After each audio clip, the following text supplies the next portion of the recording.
Okay, yeah, no, that makes So sense. that's been very nice. I've had my hair cut and I had a bit of lunch in the cafe. Oh, lovely. I do like Snape maltings. It's very lovely, isn't it? Beautiful place. All sorts of lovely for walking and Yeah. if you want a gift for somebody, that sort of thing, you know, it's nice to be able to buy a birthday present there or something. all the festivals they have there, a lot of sort of music festivals there now, don't they? Yes, that's very wonderful too. And there are art exhibitions as well, you know. Yeah. A lovely combination, really. Come to Snape Maltings, Suffolk. We're doing a little tourist advert, aren't we? Yeah, we are. It's great there. It really is. I used to have an ex-girlfriend in Snape, so I always used to sort of walk around those parts. But yes. that's lovely. Lovely shop. You normally leave your money at home when you go to the Maltings shop, don't you? Well, the guy who drove me here this morning, he was waxing on about these lovely woods here, and apparently he'd got 2 dogs. Okay. And he I don't know where he lived, but this is where he liked to walk his dogs, and he was waxing on about how wonderful it was, you know. Yeah.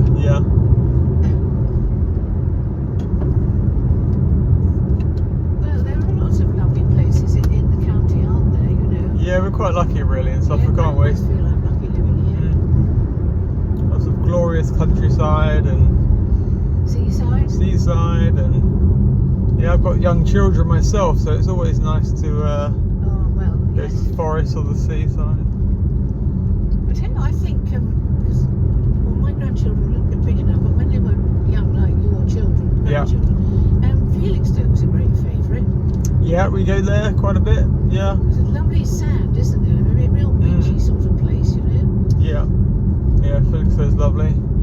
We used to go to the older part of Felixstowe where you've got like the fishmongers and yes, I know, yes. A place called Winkles. They do the best bacon sandwiches ever. I don't know if it's still there. I'm pretty sure it is, but I think so. I've got two friends who live in Felixstowe. Okay. So I go fairly often. And there's that diner, isn't there, where you can have fish. That's it. There's an American diner as well. Yeah. Yeah, I used to have some friends of family that used to work there. Yeah. Yeah, I sometimes prefer that part to the arcade part of Felixstowe. Yes. Although I say that's come up really well now. I don't know if you've been there recently. They've got something called Beach Street. I've heard of that, or read about it. I've read about it. Beach Street, so it's all outdoor street food. Oh, right. So you can go there like a Friday night or Saturday night. Well, I think you can go any time of the week, and you can just get all kinds of food. Must investigate that. Yeah, it's really nice actually. They've done it. It's like a little square. It's always buzzing with a nice atmosphere. The first time I went with my wife, funnily enough, there was a boxing match on, which is behind that. Yes. And so everyone was gathering to watch that, and I was like, wow, this is good value for money. You didn't have to pay to watch it or anything, but I don't normally like boxing, but if it was on while we were eating, it caught your attention. Yeah, exactly. I think it's interesting to think of Felixstowe as like 3 different places, because there's the dock business, which is very important, and actually there is some interesting stuff to be seen now. Yeah.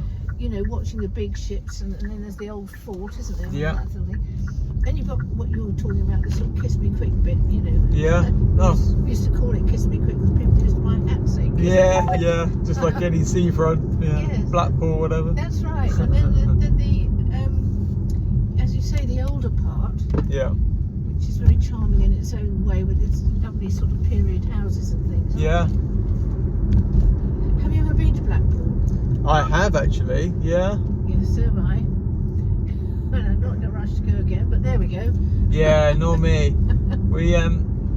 I've been there a couple of times actually. The first time my dad used to own an old classic Bedford bus. He used to be into his buses, so we went there and crawled up that motorway, that hill that goes up to Blackpool. Yes.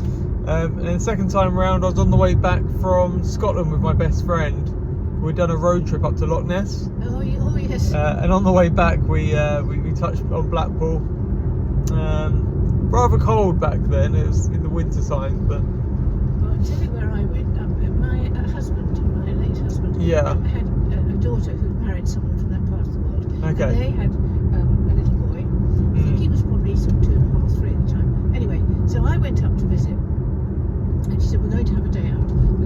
They didn't live in Yeah. So she said, we'll go to the zoo for the child and everything, which we did. Yeah. She said, now we're going to have afternoon tea and it's going to be a treat. So we went to the Tower Ballroom Okay.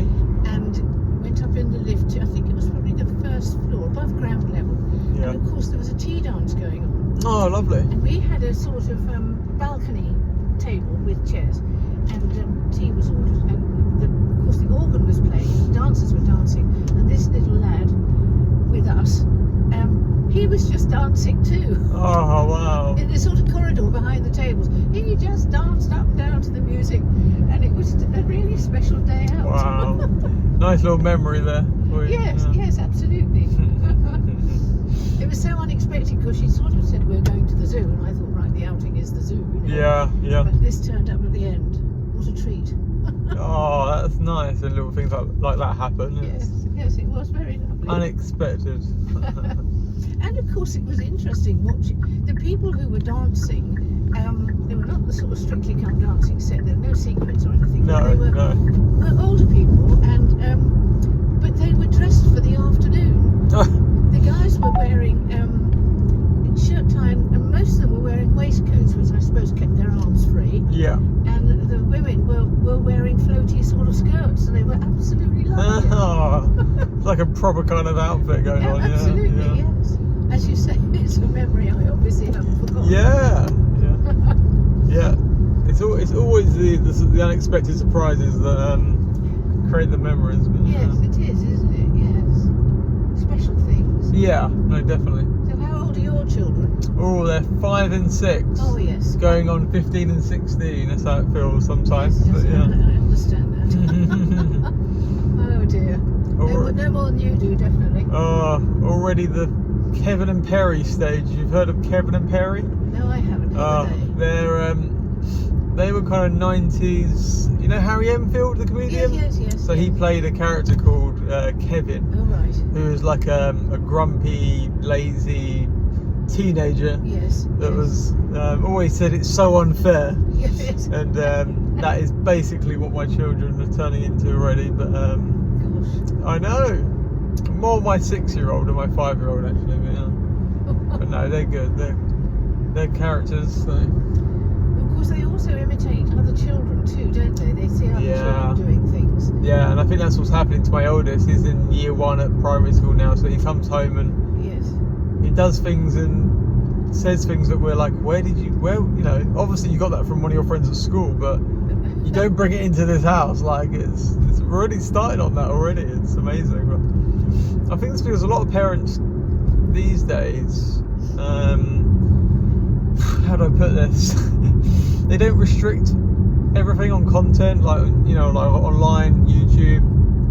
They don't restrict what they're watching, what the kids are watching. This is a very, very interesting topic. Yeah. I'm a retired school teacher, so Are you? Wow. School teacher. I know a lot about young people and how to develop and so on. But I do so agree with you. I think, if I could say so, sometimes that young parents are a bit overwhelmed by it all themselves. Yeah.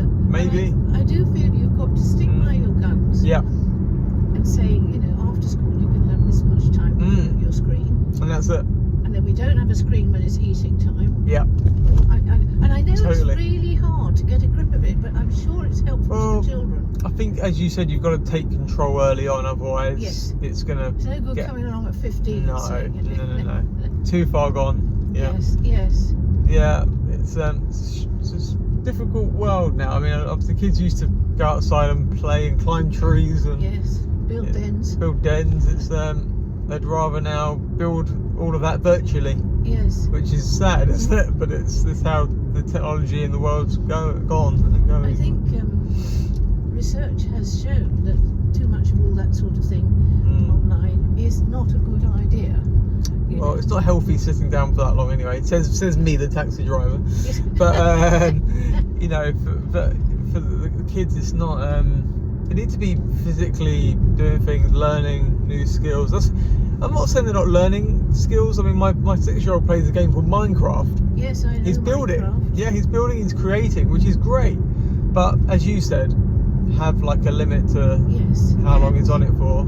He goes on it in the morning when before we get up and give him his breakfast. Yes, he can And have time doing exactly, and in the evening he does it a little bit. And that's fine, because during the day he's obviously been at school, works hard, but there's still a limit.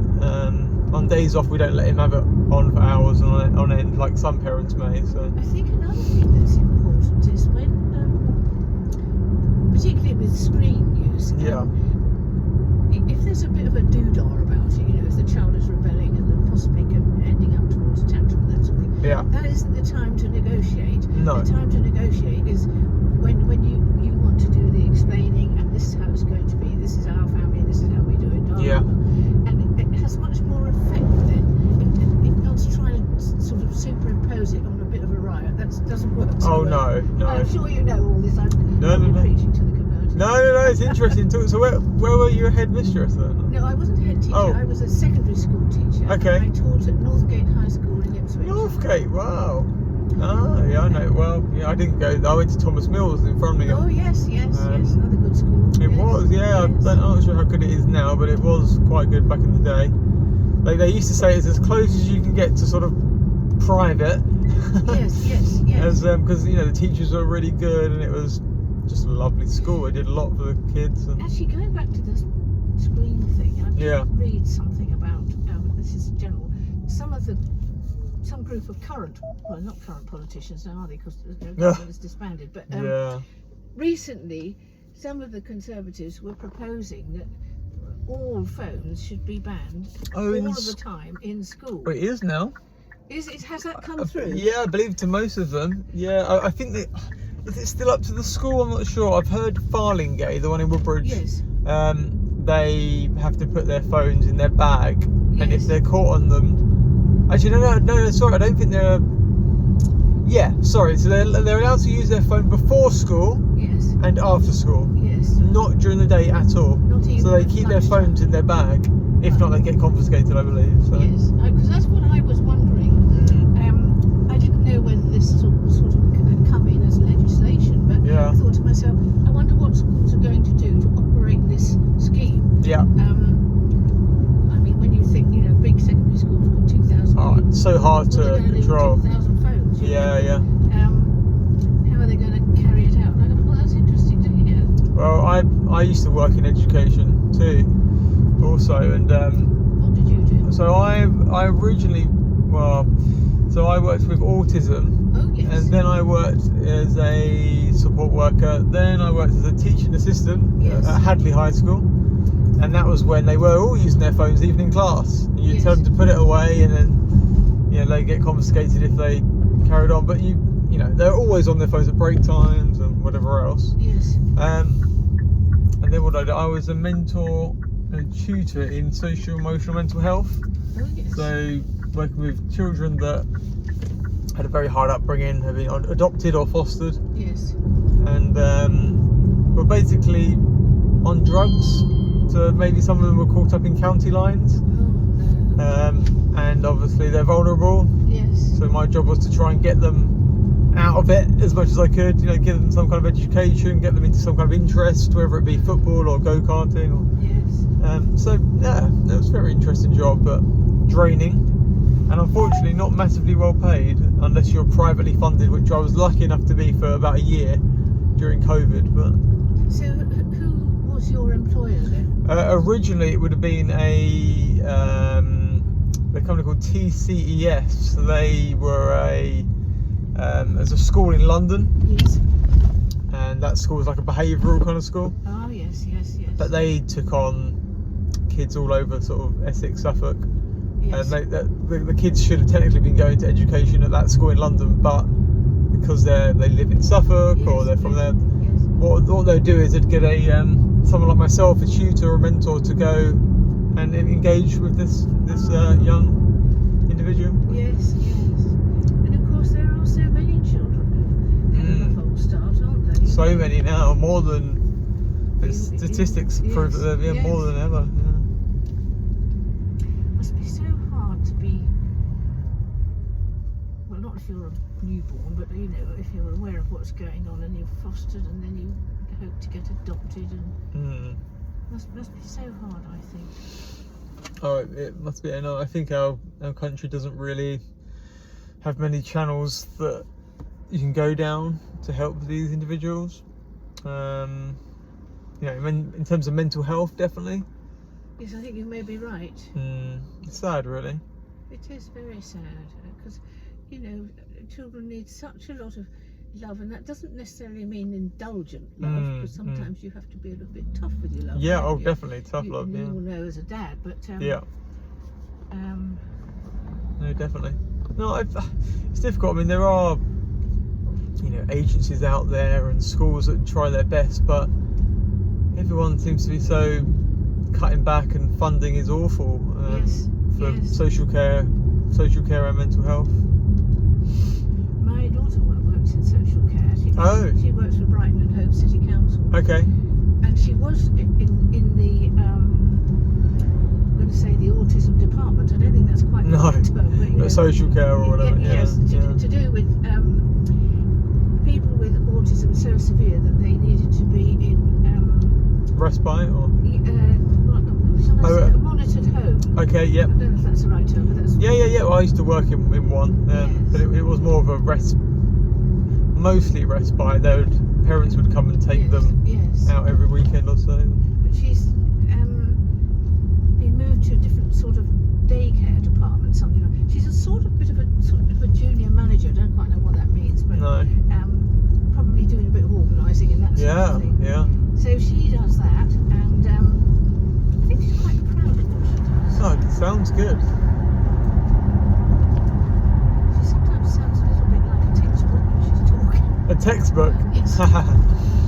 legislation. Yes, except I recently had a little spell in hospital, and she sent me a message saying, "Well, have you got the right care package, Mum?" And I thought, "Oh goodness." Yeah. What's this coming down? Well, there's just an escort van just came in front of him, so he's obviously waiting until this line of cars are clear. You're on the right here, aren't you? Yes, that's right. Turn right, and then it's not very far along. I'll show you. Thank you. So did we take you down to Snape this morning then, did we? Yes. Ah. Yeah. Now, as the road goes round the bend, just on the right, just here, where the silver car is. Oh, lovely. There we go. I think I picked you up before, actually. Yes, I think you may A while have done. ago. You may have. There we go. It was nice to meet you, Tessa. And nice to have a good drive back Yeah. on the country route. No, thank you.